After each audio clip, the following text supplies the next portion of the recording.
Our invocation this morning as we begin our worship service is entitled, Come All You Who Seek Truth and Abide in Love. It's written by Reverend Dorothy Baruch. She writes, Come all you who seek truth, abide in love and honor peace. Enter into this house with thanksgiving. Come into these gates with praise. Enter into this sacred space, all you who hunger for righteousness. Through these virtual doors, all footsteps lead to the source of our being, where we shall be filled. For as we come together, as we congregate for holy purposes, two essences are required. First, the assemblage of the faithful, the numberless, nameless throng of seekers. Second, the ineffable presence, the numinous, infinite divine. We invoke both entities. We beckon to the worshiper to join the consecrated rites, and we summon the Spirit of love, the eternal God of all creation. Come, let us worship together. I want to invite you to draw near those chalices or candles, perhaps, and something to light them with as we read together our chalice lighting words. We kindle this flame, symbol of our faith, for the light of truth, the warmth of community, and the fire of love which calls us to work for justice.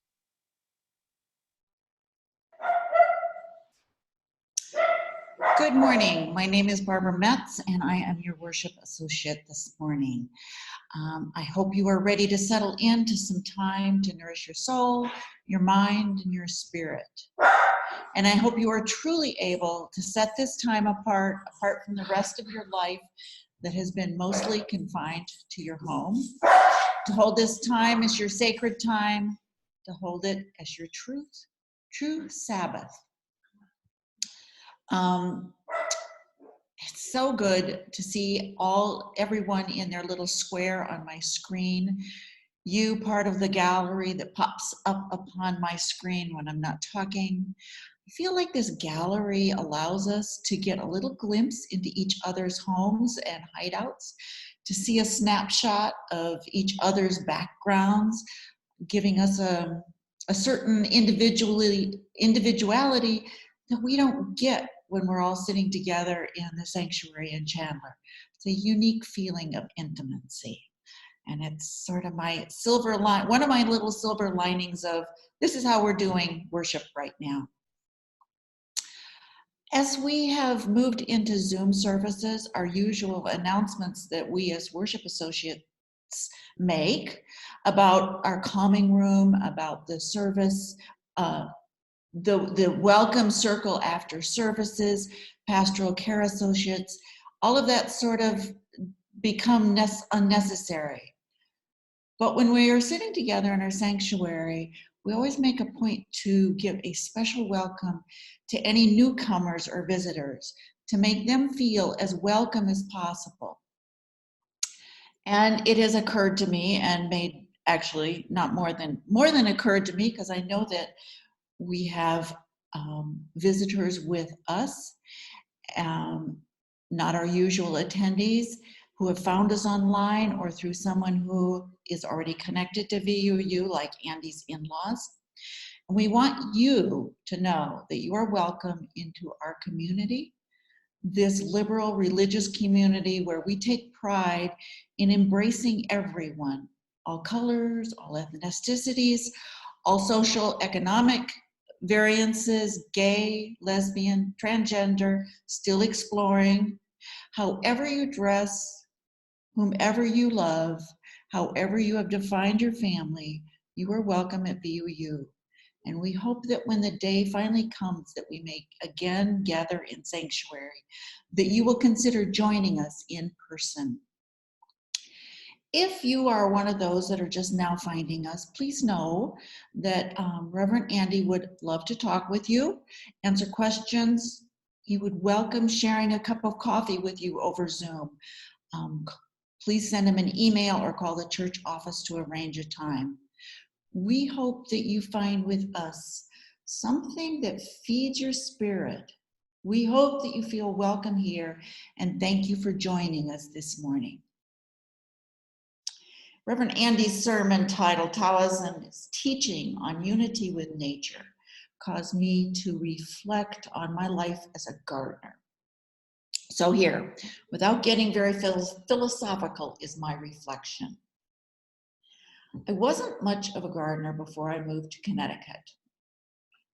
But when you're surrounded by lush green, powerful, plentiful water, others with massive personal vegetable gardens, and you happen to live across the road from a beautiful Victorian house owned by two master gardeners, and you have almost an acre of land, it seems only right that you should plant some gardens. So plant a garden I did. And just a side note to my personal quirks, when I decide to do something, anyone who knows me very well will confirm that once I've made a decision, I move. There's no reason to analyze. Don't think it over too much. Don't overwork it, because it's going to work out. I think I don't like making decisions, so I just make them quickly. So a garden. Nice big open spot on the side of the house, plenty of room. It'll look really nice to have something growing there. Some color, some veggies, stuff. Never mind, it doesn't get much sun. And I'm not talking about Arizona sun, we're talking about East Coast sun that's really different. Full sun actually means full sun. Better not have any afternoon shade. Also, plants don't do fantastically well when they're grown in rocks. And there is a reason for all the rock walls in New England. The area that was turned into agricultural lands, to be turned into agricultural lands, the farmers had to do something with all the rocks in the ground. And that became rock walls everywhere.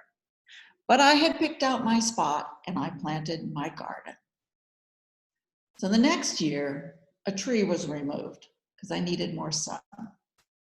The year after that, all but the biggest rocks were removed and organic material was generously added to the soil. I planted around the biggest rocks that were too big for me to tackle, and I considered them garden sculpture. But still, I was fighting nature in what and where I planted things. If I liked what the plant looked like, then by all means, I planted it. Never mind that it would be a constant battle getting it to grow. And it didn't end up looking like the picture on the little tag they give you. About this time, my neighbors, both from down and across the road, had begun to drop by, look at what I was trying to do, started giving me bits of advice that they had gained from their own years of successes. Things like, you might find it would do better on the north side, or you might give it some elbow room, or that really doesn't grow in Connecticut at all. All trying to help the lady from Arizona who had no idea how to garden in New England and who went with what she wanted, not what the environment would support. Well, I can be pretty stubborn, but I can also see I was beating my head against one of those many stone walls. I can learn. A few years later, I had some of the most rewarding, abundant gardens that not only fed my stomach, but it also feeding my soul and my spirit. I started going along with what would do well where I was trying to grow it.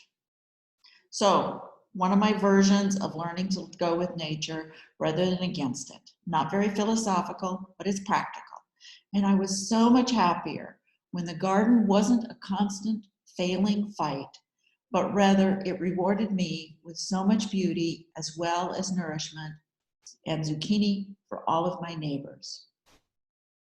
And now, please join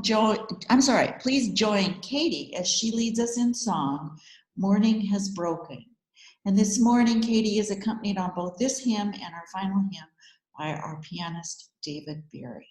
Thank you.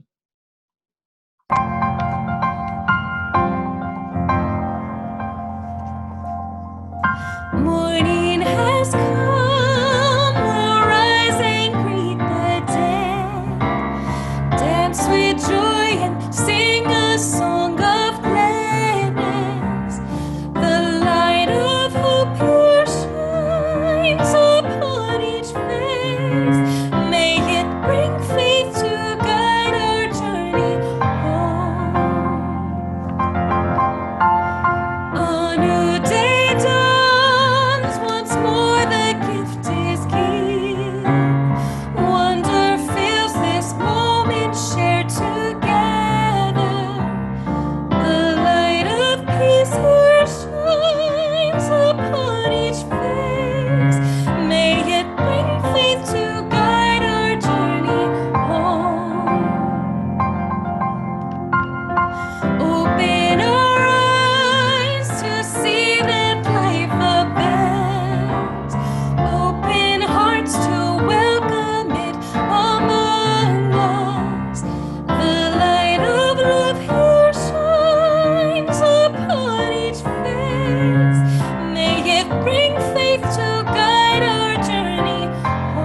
Good morning. Today I would like to read for you Mateo Finds His Wow. This is a story of wonder and gratitude. Why does it have to rain on a Saturday? Asked Mateo. It's not fair. There's nothing to do. He grumbled to Papa. Mateo had already used up his screen time for the day. Can I have 30 more minutes, please? You know the rules, Papa answered. Why don't you help me in the kitchen? Boring, replied Mateo. What's Lucas up to? Maybe you could play with him, Papa suggested. I guess so, Mateo said with a sigh. Mateo opened the bedroom door and found Lucas building a fort for his toys. Arg! Mateo said, Lucas is messing up all my stuff, he yelled as he yanked his dinosaur and his baseball glove from Lucas and returned them to his side of the room. Why do I even have to share a room, he asked himself. None of my friends has to. Mateo stomped out into the hall and saw Mama tuning her guitar. Mama, he whined, can I? Don't even ask, Mama said. You'll find something to do. Mateo grabbed a notebook and he plopped into a chair. No, I won't, he shot back as he clenched a pencil and scrawled out a list of all the things that he couldn't do. Can't go swimming, can't ride his bike or go to the park or play baseball. Mateo sat and sulked. He huffed and he puffed loudly. His brain felt stuck. Mateo looked up from his list. The window in front of him had completely fogged up. He reached over to wipe it clean, but stopped himself when he felt the cold glass. Curious, he swirled his fingers across the window, leaving behind a dewy trail. Mateo experimented with his new drawing surface. He didn't feel so stuck anymore. Mateo leaned back to admire his work and caught a glimpse of something moving outside. A hummingbird hovered around its feeder. The rain didn't seem to bother it at all.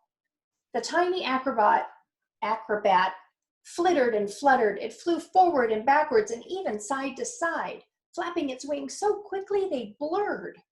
It darted up and down a few more times before pulling away from the feeder. And just like that, the aerial performance was over. Mateo felt tingles of delight all over. Wow, little bird, that was amazing. Thanks for the show. Mateo took a deep breath.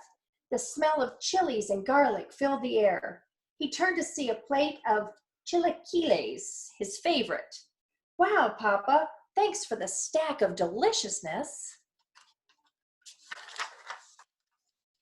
Mama's guitar played softly as she sang. Mateo recognized the lullaby she used to sing to him. He thought of bedtime stories and goodnight kisses. Wow, Mama, your voice feels like warm sunshine on my body. Thanks for the tune.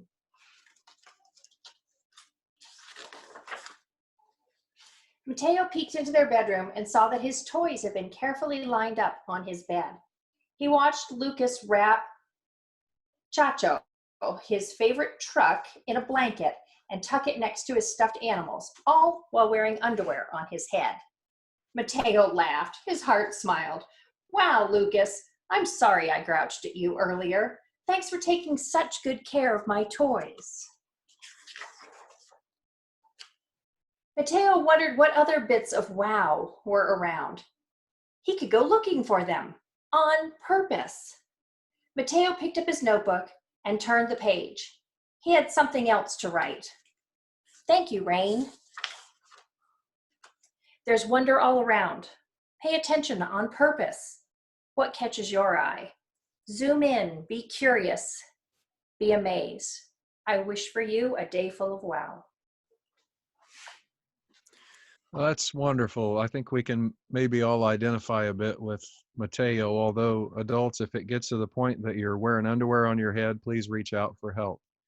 Um, this is the point at which in the service we would typically pass the offering plates. And so I want to first thank the folks who, those of us who are able to continue our giving, those who have done so. You've been amazing, and thank you for keeping it up as long as you're able. You can text your donation there to the number on the screen, or you can mail a check to our physical address. However, as I've been saying every Sunday, if you've had a change in employment or a change in income for some other reason and you're unable to continue your giving, what we need from you is just to communicate with us. Let us know that you need to stop your giving for now, and let us know how we can help, because that's the point of a congregation, especially in times like these, is to connect one another with the holy and to be there for each other. So, again, please let us know if you can't continue your giving, but thank you for those who can and have. And as always, no matter what form your generosity takes, whether it's contributing your talents or your time or your finances, thank you, as always, for your generosity. Well, we're about to enter into a time of meditation, time of prayer, where we intentionally slow down for a few moments. And especially in these times, uh, really focus on alleviating that anxiety, at least temporarily, that's in the background for all of us right now. You're welcome to post joys or concerns in the chat room. I'd ask that you please avoid using the chat room for other purposes right now, so that people like me who have easily distracted minds don't get too distracted.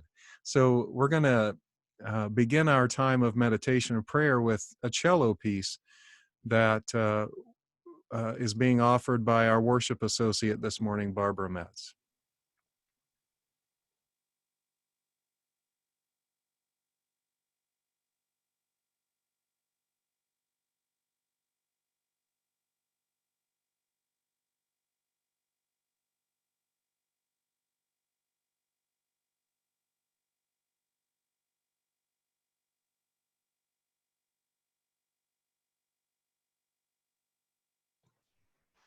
Blake, we need the sound turned on.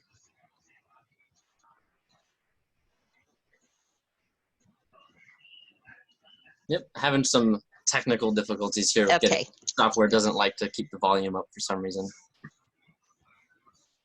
Sorry about that. Here. There we go. This is the beginning. My offering, Camille Saint-Saëns, this one.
First, let us take just a moment to hold in our hearts the concerns that were placed in the chat just now. There are a number of us in this congregation who have healthcare workers as family, and so we're worried about them, holding them in our hearts, holding them in prayer. I'm praying for a young member of our congregation who broke his arm, and for his parents who will have to take him to get his cast on Tuesday. Give thanks for David Shea's brother, who, although he had a terrible crash, he survived unharmed, and we're grateful for that. May we all work to stay connected and to demonstrate our love with action, even in these times. I want to invite you to join me in a spirit of prayer. This prayer was written by Vern Barnett, and it's entitled Earth Day Prayer in the Spirit of Indigenous Traditions. With Earth Day approaching, we're reminded in these times of our responsibility to care for the earth and our interconnection with all life. So please join me in a spirit of prayer.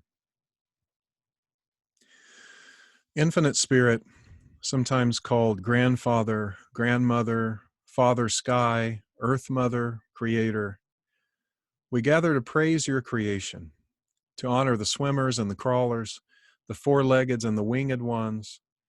We give thanks for the beauty and glory of creation and open our hearts to new ways to understand our place in the universe, not the center or focus, but a humble and balanced place where every step we take becomes a prayer, where every word we say makes harmony with the vast, vibrating cosmos, and where we know we're singing the song of life.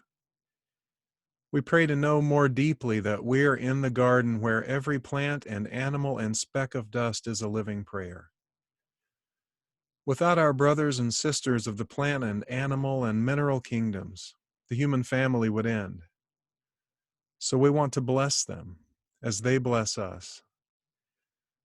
We pray for humility, not to humble ourselves before presidents or priests, but before the ants and the trees. For if we cannot be in true relation to the ant, we shall be outcasts of the garden. Let us cast the pollution from our eyes so we can see the glory and live with thanksgiving. Great Spirit, let us remember it is not how we talk, but how we walk. When we say we love animals, let us protect them. When we say that we love the plant people, let us honor them by living lightly on the earth. When we say we love the minerals, let us use them only in necessity and remember their rightful places. Oil belongs in the ground, not in the air through our wasteful machines. Wondrous trees breathing life into the atmosphere, your gifts of fire and shelter, fruit and sailing are precious to us. And in many ways, you offer us leaves of knowledge.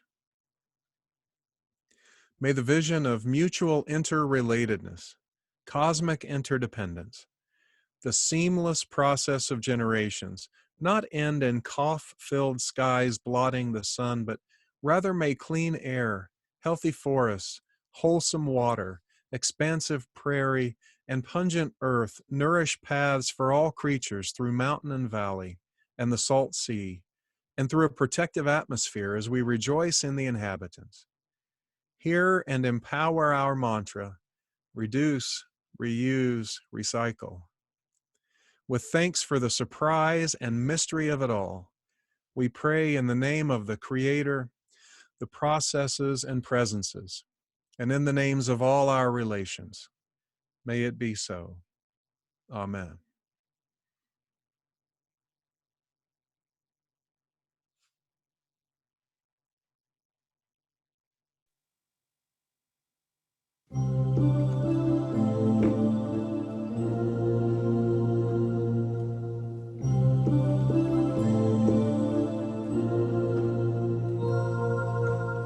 I am a child of this universe, the ocean, day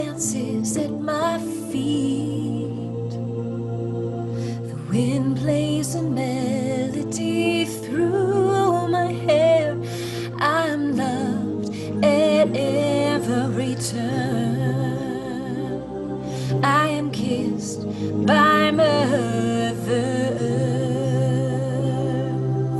I am a child of this universe. The sun warms me in its embrace. The stars have aligned for me in the sky. I am honored by your light. I am held by Father Time. Every blade of grass, every shaking leaf on a tree, every mountain top sings of the glory of God moving through me.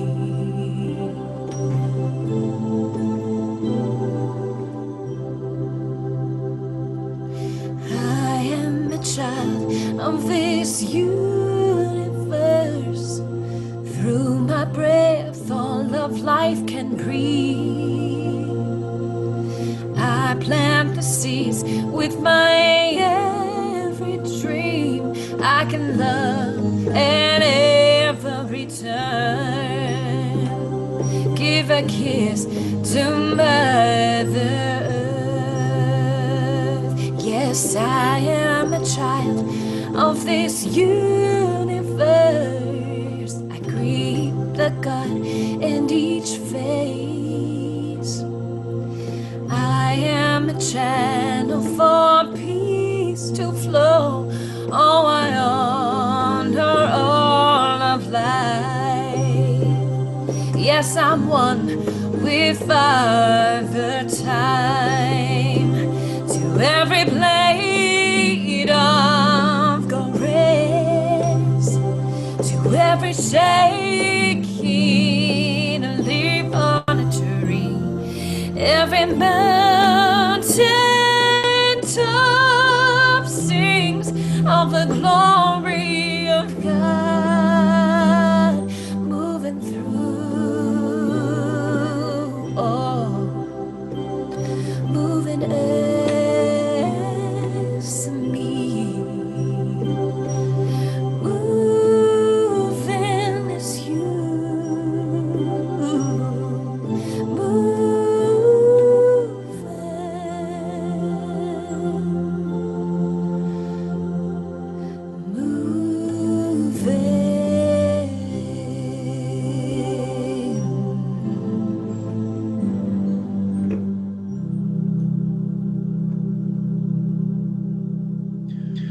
Well, thank you to Katie for doing so much work to get the music.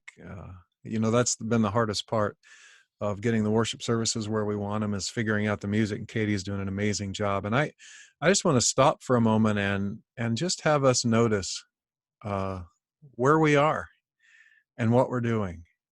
You all have done an amazing job of taking the leap from being almost all in person to almost all online. We're working hard to stay connected. We're doing our best to help folks who weren't familiar with the technology, get them on board. This community is strong and continues to care for one another. And that's because every one of you are taking action, are making significant changes. And I'm just amazed again and again by the spirit of this community. Thank you for who you are and for all you're doing in these times. Well, this morning I want to talk a little bit about Taoism. And I think that Eastern religions in general have so much to teach us Westerners, maybe especially right now. Although there are parts of Taoism, for example, that I think we can't really access because we don't live in ancient China, a study of Taoism's writings yields wisdom that has a lot to teach us several thousand years after the masters wrote. I'm learning that the wisdom from Taoism and the wisdom from historians and anthropologists intersect in some interesting ways. I've been reading this incredible book called Sapiens, A Brief History of Humankind by Yuval Noah Harari. He traces our history through the time when there were several species of humans to when our species, Homo sapiens, won out, right through to today. But there's one part of the book that I keep returning to. It seems especially pertinent right now. Harari describes the roving forager clans of early Homo sapiens history as the world's first affluent societies. The foragers lived in small bands of about a dozen or 24 people. They scoured the forest for berries and roots and termites and hunted animals for food, and so had a varied diet that contributed to their generally good health. Gathering only took up a few hours most days, and so people had plenty of time to play games and tell stories, and importantly, Harari reminds us they had time to learn to gossip, which became really important in figuring out who could be trusted and who couldn't and why. Of course, their lives weren't always easy. They might have to run from a wild animal now and then. But they do seem, these lives, to have been meaningful and fulfilling to the people who lived them. Our forager foreparents built an incredible bank of knowledge about their surroundings that was passed down generation after generation. Almost none of us knows as much about our natural surroundings as they did. Harari calls them wandering bands of storytellers, these people who really lived in harmony with the natural world. Things were that way more or less for 2.5 million years of human history. Then came the agricultural revolution, about 10,000 years ago, when, as Harari writes, quote, sapiens began to devote almost all their time and effort to manipulating the lives of a few animal and plant species. From sunrise to sunset, humans sowed seeds, watered plants, plucked weeds from the ground, and led sheep to prime pastures, end quote. Sapiens believed this manipulation of the earth and its living beings would bring us unequaled prosperity and happiness. In fact, that's the story a lot of historians have told. Sapiens got smarter and smarter and eventually were smart enough even to farm.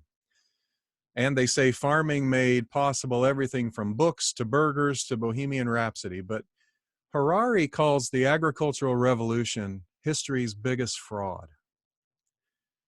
That's because the agricultural revolution was supposed to make life easier. If a person could get the earth to produce grain or potatoes without having to forage, they could stay in one place. And that allowed them to build villages, for example, to accumulate wealth and trade with other groups, go to war with other groups. All of that, or most of it, should have made life easier. But it also led to a less varied diet, more disease, and, as Harari writes, quote, population explosions and pampered elites. The average farm worker worked harder than the average forager and got a worse diet in return, end quote. For this reason, Harari dismisses the old story that humanity became farmers because they got smarter. He says they were seduced by the promise of luxury, an easier life, and they passed down methods of farming until each generation knew a little less about how to forage for their food. Eventually, the old way of life was completely forgotten. No matter how unhappy or even miserable people might become, it was impossible to go back. Here's the paragraph I keep returning to, and forgive me for an extended reading, but I really want to share this with you. Harari writes, quote, the pursuit of an easier life resulted in much hardship, and not for the last time. It happens to us today. How many young college graduates have taken demanding jobs in high-powered firms, vowing that they'll work hard to earn money that will enable them to retire and pursue their real interests when they're 35. But by the time they reach 35, they have large mortgages, children to school, houses in the suburbs that necessitate at least 2 cars per family, and the sense that life is not really worth living without really good wine and expensive holidays abroad. What are they supposed to do? Go back to digging up roots rather? No, they double their efforts and keep slaving away.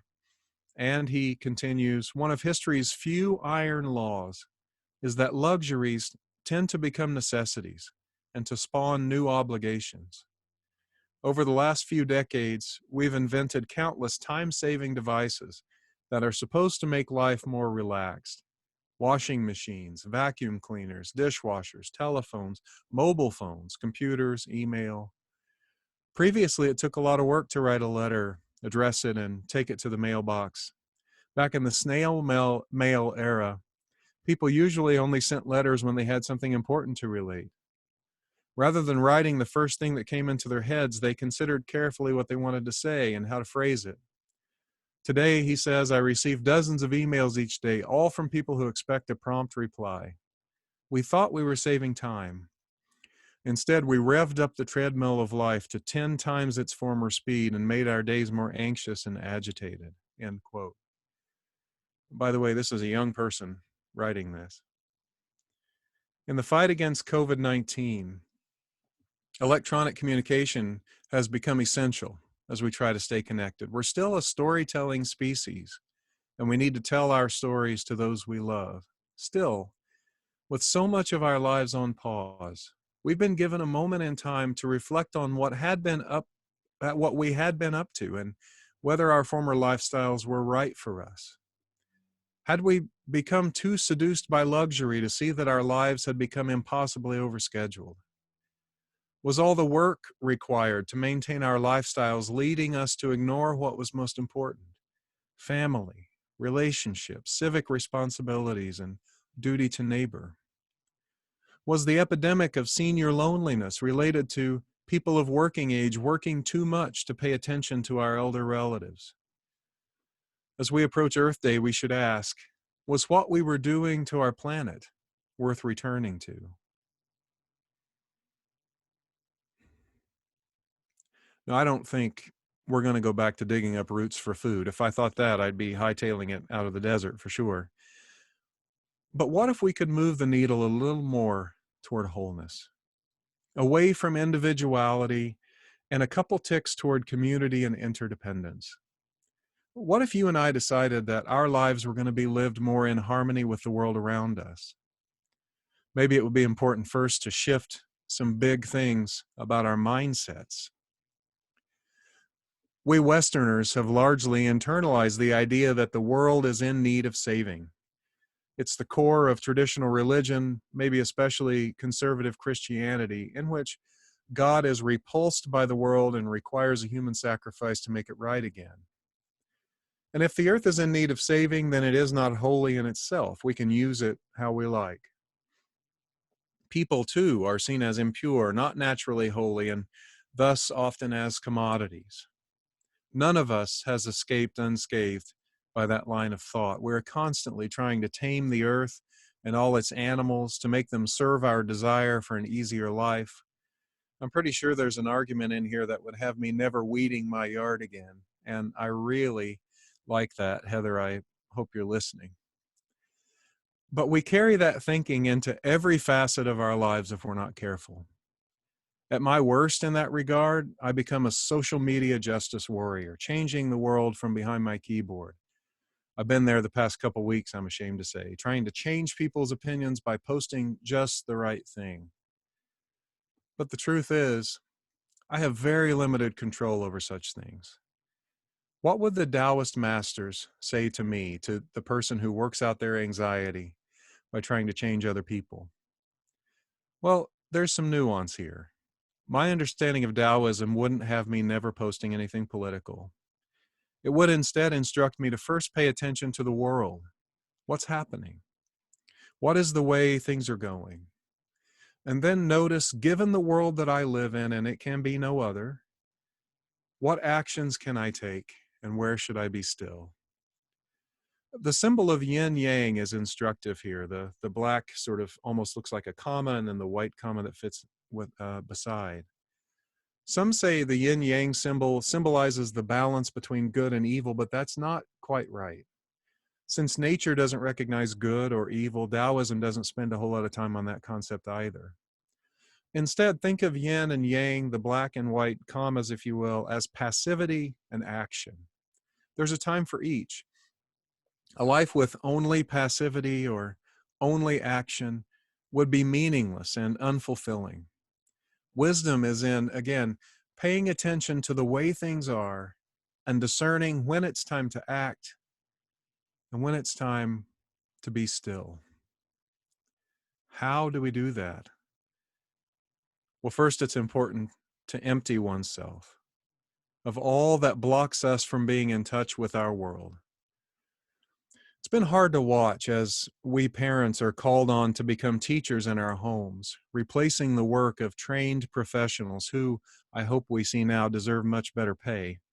And more importantly, shifting roles from a parent who mostly needs to calm children during this time to enforcers and supervisors of schooling. And I'm not blaming anyone. It's hard for school districts, for teachers, and for us parents to know what to do right now. But I do notice that in this instance and in so many others, we've approached this time, this temporary pause, by filling our schedules as close to the normal amount as possible. In fact, for some of us, we're working more now than we did before. Still, even now, we struggle to listen to the way of things and follow it. And I get it, there are practical considerations, but a little more Taoism might put us in good stead right now. Maybe especially this advice from Wang Tzu, the ancient philosopher. He said, "Do not make plans. Do not be absorbed by activities. Do not think that you know. Be aware of all that is and dwell in the infinite. Wander where there is no path. Be all that heaven gave you, but act as though you have received nothing. Be empty. That is all." I know I've shared with you before the wisdom attributed to the Christian reformer Martin Luther. Somebody once asked him how much he prayed, and as the saying goes, as the story goes, he said, "A half hour each morning, unless I'm really busy, and then I pray an hour." Don't think of it as prayer if you would rather not. Think of it as emptying ourselves of things that block our realization that everything is connected and that we're a part of everything. If anxious times require more of that, and I think they do, then it would seem that this time requires much more than our usual prayer or meditation or focus time, whatever that is. And that requires us not to simply replicate our busy schedules inside our homes, but to really discern what we can let go of, to make room simply to process the time we're in, to live in this moment. So I want to suggest one thing to myself and to all of us. Let us abandon the question of when we go back to normal. Oh, I've tried to pontificate about that on social media. The truth is, none of us knows, and none of us in this worship service this morning has a lot of control over that. When we resume public life, it will not be as it was, not exactly. It may be much better, and in fact, that's my guess. Eventually, it will be much better. But that's not what's happening now. For now, our former life has ceased, and this life, this day, is the only one we have. Today, as it is, what is the way of life, and how will you follow it given our current limitations? What is the way of destruction and death for you? For me, it's Twitter. What is it for you? And how will you avoid it? I keep hearing from people who say they had big plans for quarantine. They were going to read a book or write a book or complete a home project or something else, but they can't seem to be productive. My big plan was to become excellent at the banjo, and it doesn't hurt my wife's feelings at all that I have not worked on that much. Why? Because that just isn't the way things are going. Friends, that just has to be okay. It is the world as we have it now. If we learn to live a little more slowly now, it will serve us and the earth well whenever life returns to some semblance of normalcy, and it will. I conclude by repeating the words of Huang Tzu. Do not make plans. Do not be absorbed by activities. Do not think that you know. Be aware of all that is and dwell in the infinite. Wander where there is no path. Be all that heaven gave you, but act as though you have received nothing. Be empty. That is all. May it be so. Amen. Now we're going to sing together one more hymn, and the words to this hymn were written by Confucius. They were brought over into Taoism, sort of imported in various ways. But the hymn is actually in the Unitarian Universalist hymnal. It's entitled, Grieve Not Your Heart.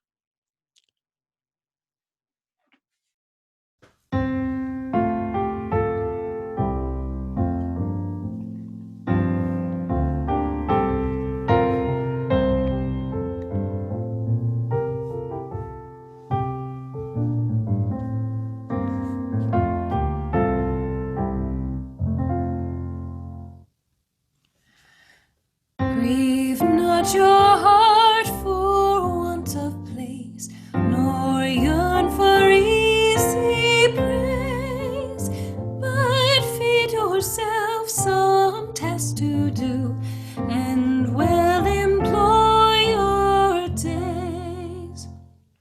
From wise and foolish, both alike, we should all try to learn, for one can show us how to live, the other what to spurn.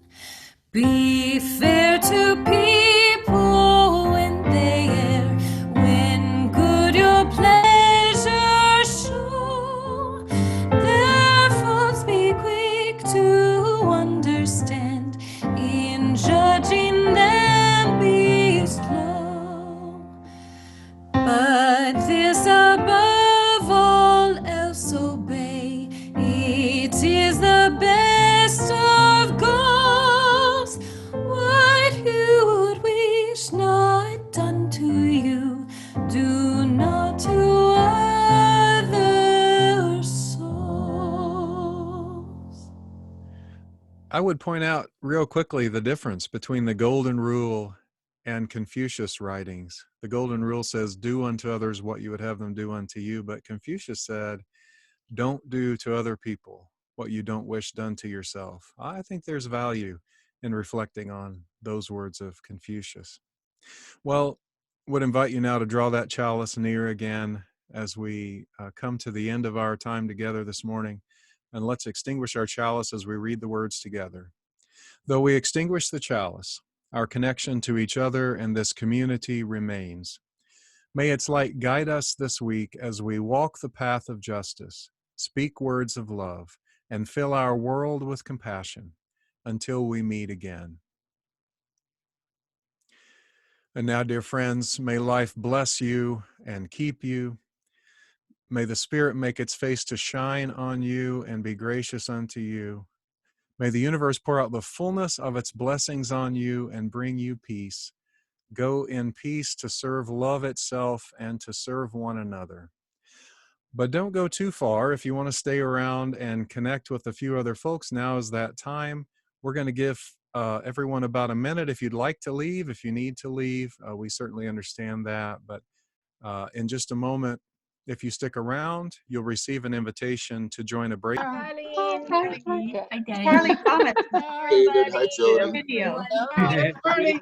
All burning. Marcy, everybody. All burning. I missed you in the playground. Hi, Danny. I'm Mary. Coffee hour, Dan. Terry, hi, Terry. Carlin, hi. Oh, hi, Rachel. Hi, Debbie. I didn't know she had a camera. Hi, Karen. Hi, Mary. Karen. Hey, Janet. Hi, Hi, Denise. Carlin, we're at Carlin's on the beach. Oh, guys. It's really Yeah. crazy. Hi, Perry. Everybody's face. Oh, I get the ocean. Irene, who do you have on the phone? Background. Bert is on with FaceTime. That's all right. It's really neat. Put your back on. Really. Hey, Sandy. Yeah. That's Bert, right? Hi, Bert. So Bert, there's Bert. Bert. Hi, Janet. And, oh, it's nice to see everybody. Everyone. Hi, Margaret. Irene. Joanne. Janet. Hi, Janet. I have to send you a picture. Nice to see you, Lorraine. It was wonderful to see you. Oh, glad you. Everybody have a good Bye, week. Natural and. Yeah, I gotta learn how to do that. That is so cool. And I like that. There's Pat. Karen. Oh, this is Good. Sandy. And I like your background, Sandy. Great. Hi, you guys. Hi, Ross. Hi, Ross. Hi, Ross. And Karen. see y'all later. Take care. Bye, Becca. Bye. Bye. Have a good week, everybody. Oh, Take care. Take great. care. Bye. Be Virtual safe out hug. there. Virtual hug. Yes. I think I'm gonna go back to my ocean here. There you go. Hi, Jody. Hi, everybody. Debbie. Everyone. Bye. Bye. Bye. I'm leaving. All right. Bye, everyone. Bye, everyone. Bye. Bye, Mary. Bye, everyone.